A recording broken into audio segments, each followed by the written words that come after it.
Okay, hello everyone. This is me Kashif Asdani, and let's come back to my channel. And in this today video lecture, I am going to teach you the how do organism reproduce. Second topic, that is 8.2, modes of reproduction used by single organism. In the previous lecture, I have already taught you that what is the sexual reproduction in flowering plants, or how sexual reproduction is carried in flowering plants, in which means that those plants which bear flowers, how sexual reproduction is carried out. But I have forgot to teach you that modes of reproduction by single organisms. In this method, this method is commonly known as asexual reproduction. As you can see from the topic, whatever is written, that is modes of reproduction by single organism, means that only single organism is involved in this process of reproduction. That's why it is called asexual reproduction, or modes of reproduction used by single organism are the reproduction, which means that asexual reproduction. यानी यहाँ पर कहने का मतलब है कि सिर्फ एक ऑर्गेनिज्म, यानी सिर्फ एक ऑर्गेनिज्म से अगर रिप्रोडक्शन होता है, यानी सिर्फ एक ऑर्गेनिज्म से अगर हमारा बच्चा पैदा होता है, ठीक है, एक ऑर्गेनिज्म से हमारा ऑफस्प्रिंग प्रोड्यूस होता है, तो उसको क्या कहा जाता है? एसेक्सुअल रिप्रोडक्शन कहा जाता है। ठीक है, तो यही एनसीईआरटी ने इसको अपने लैंग्वेज में लिखा है, modes of reproduction used by single organism. मतलब कि रिप्रोडक्शन का एक ऐसा करने का तरीका, यानी एक ऐसा प्रोसेस रिप्रोडक्शन का जिसमें सिर्फ एक पैरेंट इन्वॉल्व होता है, सिर्फ एक ऑर्गेनिज्म से न्यू ऑर्गेनिज्म का जन्म होता है, उसी को कहा जाता है modes of reproduction used by single organism, उसी को एसेक्सुअल रिप्रोडक्शन कहा जाता है। तो अगर मैं इसका डेफिनेशन लिखूँ तो इसका आप लोग अगर नोट करना तो आप लिख सकते हैं। आप लोग लिखिएगा the process of reproduction in which the process of reproduction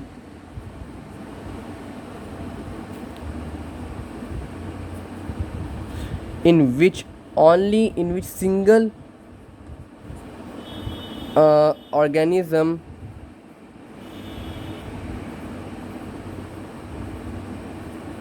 give birth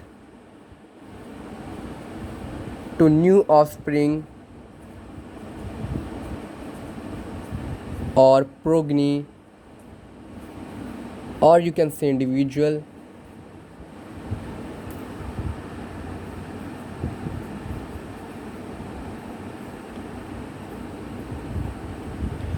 is called asexual reproduction। ठीक है, यानी यहाँ पे मैंने क्या बताया कि एसेक्सुअल रिप्रोडक्शन हम लोग का एक ऐसा मेथड होता है रिप्रोडक्शन का, एक ऐसा रिप्रोडक्शन का प्रोसेस होता है जिसमें सिर्फ एक पेरेंट इन्वॉल्व हो, उसी को कहा जाता है एसेक्सुअल रिप्रोडक्शन। यानी एसेक्सुअल रिप्रोडक्शन मतलब the process of reproduction in which single organism give birth to new offspring or progeny और individual is called asexual reproduction. यानी अगर आपको नोट्स बनाना है तो आप नोट्स बना भी सकते हैं। ठीक है, मैं इसका आपको लिंक डिस्क्रिप्शन में आपको इसका नोट्स दे दूंगा, आप लोग उससे नोट्स लिख लीजिएगा।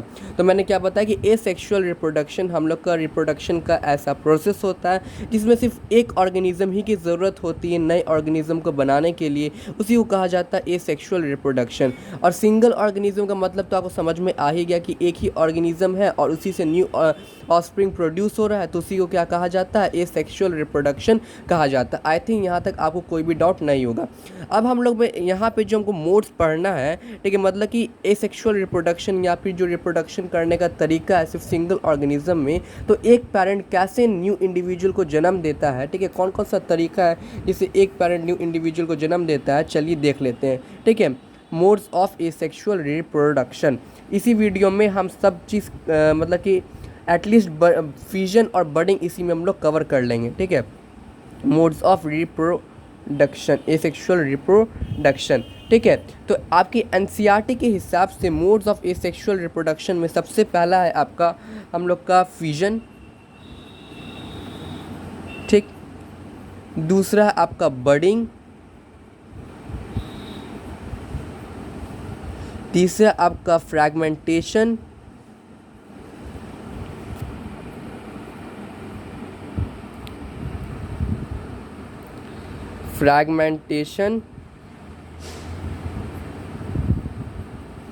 चौथा आपका स्पोर फॉर्मेशन,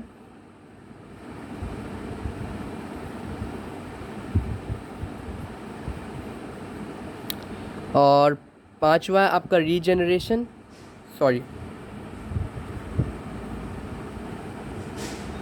रीजनरेशन, आपको पीछे से अभी दिख नहीं रहा होगा क्योंकि यहाँ पे नीचे में पीछे में लाइट है। रीजनरेशन।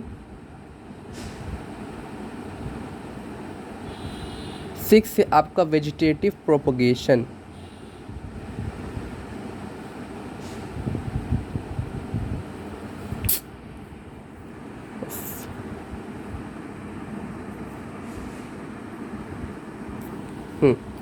और पांचवा का वेजिटेटिव प्रोपेगेशन,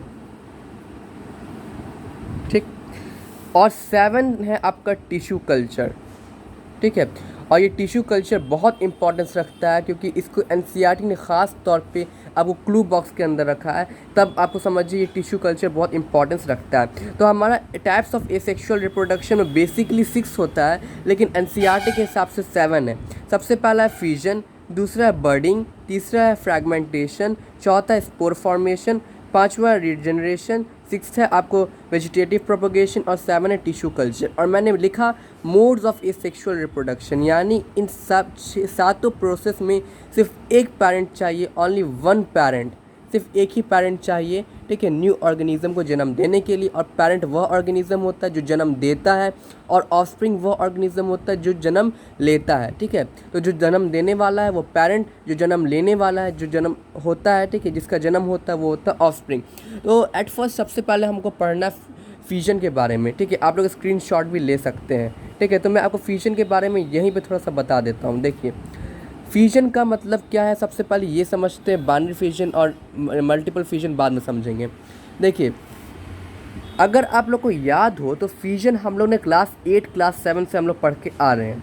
यहाँ पे फ्यूजन का मतलब है कि कोई एक सेल है, ठीक है, उस सेल का बट जाना, यानी उस सेल का ब्रेक हो जाना, उसी को क्या कहा जाता है, फ्यूजन कहा जाता है। जिस वक्त मैंने sexual reproduction in flowering plants मैंने पढ़ाया था, उस वक्त मैंने एक बात कही थी, the fusion of male and female gametes. यहाँ पे जो वर्ड मेरा फ्यूजन आया, इसका मतलब होता है मिलना। फ्यूजन में मैंने क्या पढ़ाया था, स्पर्म और ओवम हमारा मीट करता है, ठीक है, यानी स्पर्म भी सिंगल सेल है, ओवम भी सिंगल सेल है, इन दोनों से बनने वाला जो जाइगोट है वो भी सिंगल सेल है। लेकिन यहाँ पे क्या हुआ, स्पर्म और ओवम का मिलन हुआ। तो फ्यूजन का मतलब होता है मिलना, फ्यूजन का मतलब होता है टूटना, बिखरना, ठीक है। तो फ्यूजन का मतलब होता है ब्रेक डाउन। फ्यूजन का मतलब क्या होता है, ब्रेक डाउन। और आपकी एनसीईआरटी के हिसाब से 2 फ्यूजन आपको पढ़ना है। एक है आपको बाइनरी फ्यूजन, या भी बाइनरी नंबर मत समझ लीजिएगा, बाइनरी फ्यूजन। और दूसरा आपका मल्टीपल फ्यूजन।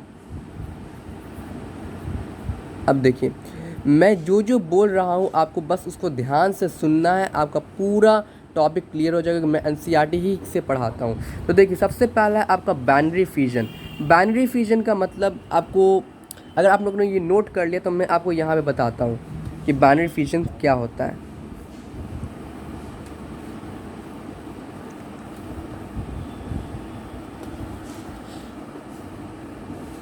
ठीक है, अब थोड़ा बोर्ड सूखने देते हैं थोड़ा देर के लिए।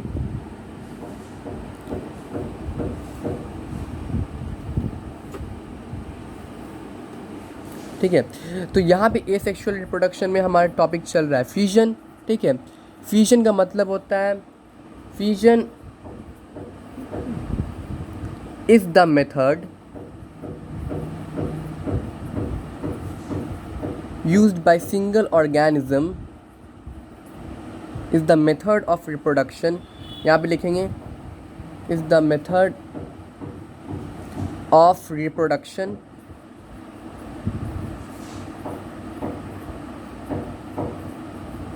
used by single organism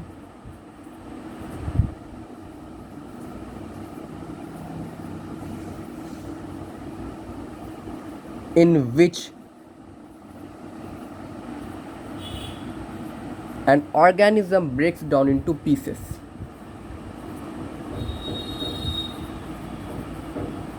Breaks down into pieces. मैंने कहा कि अगर आपको नोट्स बनाना है तो आप नोट्स बना भी सकते हैं, नहीं बनाना तो नहीं बना सकते हैं, वो आपके ऊपर डिपेंड करता है। मेरा काम है पढ़ाना। तो क्या है आपका फिजन। फिजन क्या होता है? Fission is the method of reproduction used by single organism in which an organism breaks down into pieces. यानी फिजन एक ऐसा रिप्रोडक्शन का मेथड होता है, मैं जो बोल रहा हूँ एकदम आपको दिमाग में बैठ जाना चाहिए।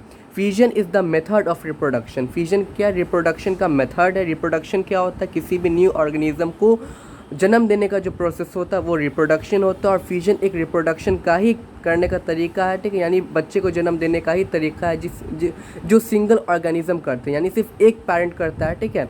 जिसमें एक ऑर्गेनिज्म जो होता है वो मतलब कि ब्रेक हो जाता है पीसेस में, यहाँ पे पेरेंट ऑर्गेनिज्म, ठीक है, पेरेंट ऑर्गेनिज्म होगा, सॉरी। मतलब कि फ्यूजन हम लोग का एक ऐसा रिप्रोडक्शन का मेथड होता है जिसमें एक ऑर्गेनिज्म जो होता है, ठीक है, पेरेंट ऑर्गेनिज्म जो होता है वो पीसेस में ब्रेक डाउन हो जाता है, उसी को क्या कहा जाता है? फ्यूजन कहा जाता है। अब fusion are of two types, ठीक है। एनसीईआरटी ने लिखा है फ्यूजन दो तरीके का होता है। पहला होता है आपका बाइनरी फ्यूजन, ठीक है, बाइनरी फ्यूजन। दूसरा आपका मल्टीपल फ्यूजन। चलिए दोनों पढ़ लेते हैं भाई, क्या जाता है। बाइनरी का मतलब क्या है? बाइनरी का मतलब होता है टू, ठीक। मल्टीपल का मतलब होता है मेनी, ठीक है। तो मैथमेटिक्स के तौर पे नहीं, यहाँ पे हम साइंस के तौर पे देख रहे हैं। तो बाइनरी फ्यूजन का मतलब होता है कि रिप्रोडक्शन का ऐसा मेथड, फ्यूजन एक ऐसा फ्यूजन जिसमें पेरेंट ऑर्गेनिज्म जो होता है, ठीक है, वो स्प्लिट करके दो ऑर्गेनिज्म में कन्वर्ट हो जाता है, उसी को कहा जाता है बाइनरी फ्यूजन, ठीक है। यानी binary fusion is the mode of fusion reproduction in which an or parent organism breaks down into two pieces, और ये जो दो पीसेस होता है इसको कहा जाता है डॉटर सेल्स। और ये जो बाइनरी फ्यूजन होता है ये सब सिंगल सेल्स में होता है, ठीक है, यानी ये यूनिसेल्युलर ऑर्गेनिज्म में ही होता है। बाइनरी फ्यूजन किस में होता है? यूनिसेल्युलर ऑर्गेनिज्म में होता है, ठीक है, ऑर्गेनिज्म में होता है। जैसे आपका हो गया अमीबा, ठीक है। अब कैसे होता है सबसे पहले हम ये बताते हैं, how amoeba carried out binary fusion, ठीक है, ये समझना बहुत ज़रूरी है, ठीक। तो चलिए देखते हैं कि आखिर अमीबा कैसे बाइनरी फ्यूजन करता है। जैसे मान लेते हैं कि ये एक अमीबा है, suppose that amoeba is irregular in shape, amoeba is a irregular protozoa. Amoeba क्या है? एक इरेगुलर प्रोटोजोआ है।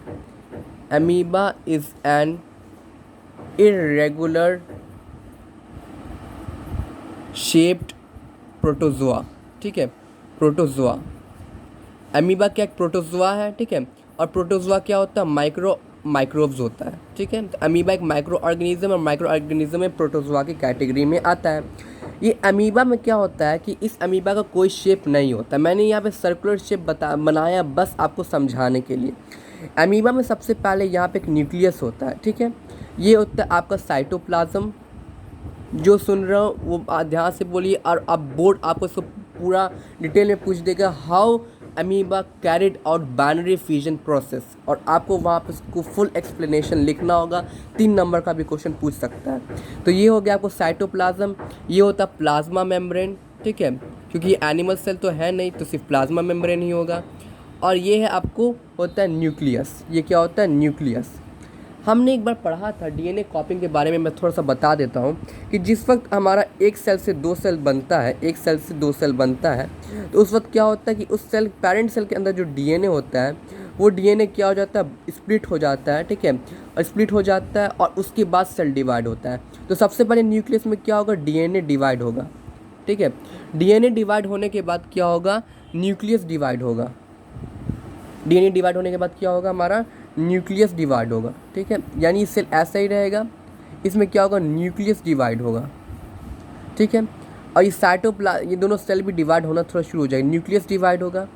अब ये न्यूक्लियस डिवाइड होने के बाद क्या होगा? ये 2 न्यूक्लियस हमारा बढ़ जाएगा, एक ही सेल में 2 न्यूक्लियस होगा। उसके बाद ये दोनों सेल का साइटोप्लाज्म बटेगा और उसके बाद 2 सेल हम लोग का बनेगा। यानी प्रोसेस कुछ इस तरीके से है कि सबसे पहला जो अमीबा सेल है, पेरेंट अमीबा है, उस पेरेंट अमीबा में पहले डीएनए स्प्लिट होगा, उसके बाद न्यूक्लियस स्प्लिट होगा, उसके बाद वो दोनों न्यूक्लियस जब 2 अलग अलग न्यूक्लियस बन जाएगा, उसके बाद साइटोप्लाज्म सेपरेट होगा, उसके बाद 2 सेल बन जाएगा। यही हम लोग का बाइनरी फ्यूजन इन अमीबा। अब चलते हैं मल्टीपल फ्यूजन इन पैरामीशियम। अब पैरामीशियम क्या है? पैरामीशियम जो है वो भी हम लोग का एक माइक्रो ऑर्गेनिज्म ही है। देखिए मल्टीपल फ्यूजन का मतलब क्या होता है, मैं इसका नोट्स दे दूंगा नीचे, आप फिक्र नहीं करना। मैंने क्या कहा, इसमें हम लोग मल्टीपल फ्यूजन तक पढ़ लेते हैं। मल्टीपल फ्यूजन का मतलब हुआ कि अगर हम लोग का एक सेल है, पेरेंट सेल है, ठीक है, पेरेंट सेल के अंदर न्यूक्लियस है, ये हो गया आपका साइटोप्लाज्म, ये हो गया आपका सेल मेम्ब्रेन, CM लिख देते हैं, और ये हो गया आपको न्यूक्लियस, ठीक है। तो असल में मल्टीपल फ्यूजन में क्या होता है कि एक पेरेंट का जो सेल होता है वो बहुत सारे सेल में ब्रेक हो जाता है। कैसे ब्रेक होता है वो बताते हैं। जिस वक्त अनफेवरेबल कंडीशन होता है तो जो पेरेंट होता है वो अपने ऊपर एक लेयर बना लेता है, ठीक है, जिसको कहा जाता है सिस्ट, ठीक। इस सिस्ट बनने के अंदर क्या होता है कि इस सेल के अंदर जो न्यूक्लियस होता है, ये न्यूक्लियस आपको डिवाइड करने लगता है। सबसे पहले क्या डिवाइड होता है, न्यूक्लियस डिवाइड होता है, और न्यूक्लियस जैसे डिवाइड होने लगता है तो न्यूक्लियस के साथ साथ सेल मेम्ब्रेन भी डिवाइड होने लगता है। यानी सब सेल का अलग अलग साइटोप्लाज्म है, यानी सब न्यूक्लियस का अलग अलग साइटोप्लाज्म है, यानी एक ही सेल के अंदर बहुत सारा सेल है, ठीक है। और जब फेवरेबल कंडीशन आता है तो ये सिस्ट फट जाता है, और इसके बाद क्या होता है, जितना भी न्यू सेल होता है वो सब बाहर निकल जाता है। तो नाम ही है मल्टीपल फ्यूजन, मतलब कि वैसा फ्यूजन जिसमें एक पेरेंट सेल से बहुत सारा सेल बनता है, बहुत सारा ऑफस्प्रिंग सेल बनता है, उसी को कहा जाता है फ्यूजन। और फ्यूजन बनने में सबसे पहले क्या होता है, अनफेवरेबल कंडीशन में जो पेरेंट ऑर्गेनिज्म होता है उसके ऊपर एक लेयर बनता है जो उसको अनफेवरेबल कंडीशन से बचाता है, जैसे हाई टेम्परेचर हो गया, उसको कहा जाता है सिस्ट। इस सिस्ट के अंदर क्या होता है, जो न्यूक्लियस होता है वो न्यूक्लियस डिवाइड करने लगता है, और न्यूक्लियस जैसे जैसे डिवाइड करता है तो वो न्यूक्लियस अपना सेल मेम्ब्रेन भी बनाने लगता है। अब जब न्यूक्लियस हो गया, सेल साइटोप्लाज्म हो गया, सेल मेम्ब्रेन हो गया, तो न्यू सेल बन ही गया। और ये न्यू सेल बनने के बाद क्या होता है कि जब हमारा फेवरेबल कंडीशन आता है तो ये सिस्ट ब्रेक हो जाता है और हम लोग का न्यू सेल आपको बन जाता है। और यही प्रोसेस होता है मल्टीपल फ्यूजन इन पैरामीशियम। और किस में होता है, ये पैरामीशियम में होता है, ठीक है, मीशियम में होता है। ये भी बोर्ड क्वेश्चन पूछ सकता है। देखिए बोर्ड अगर आपको क्वेश्चन पूछेगा तो बोर्ड डायरेक्टली क्वेश्चन नहीं पूछता कि व्हाट इज़ रिप्रोडक्शन या व्हाट इज़ एसेक्सुअल रिप्रोडक्शन। वो आपको पूछेगा कि how binary fusion is carried out in amoeba, how multiple fusion is carried out in paramecium। वो इस तरीके का बेसिक क्वेश्चन पूछता है। और अगर वो बेसिक क्वेश्चन पूछता भी नहीं है, लेकिन अगर मैं टीचर होऊंगा तो मैं ज़रूर पूछूंगा, ठीक है। Thanks for watching my video, I hope you have like my video. If you have any complain, if you have any issue regarding my video, then comment me in, then write your condition or write your problem in the comment section. I will give you answer as soon as possible. Thanks, have a nice day.